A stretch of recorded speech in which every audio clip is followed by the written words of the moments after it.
deci mai am de umblat. Mai ales în sudul țării, unde mercurul termometrelor va urca până la 23 de grade. Și acolo va rămâne, chiar dacă nu vom avea tot timpul soare. Vom avea și nori, dar nu atât de mulți că să ne strice distracția. Cel puțin în capitală.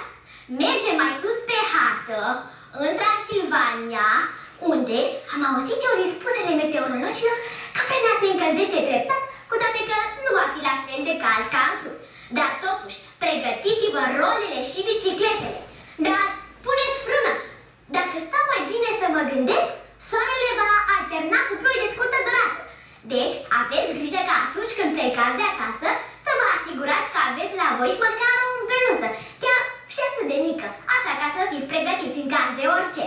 Călătoria noastră prin țară ne duce puțin mai sus și mai la dreapta. Aoleu, ce-am amețit, nu mai fi și dreapta. Mi-am adus aminte, în Moldova, unde nu vor fi mai mult de 18 grade. Se spune că aici va fi cel mai frig, va fi înorat și va ploua în avers.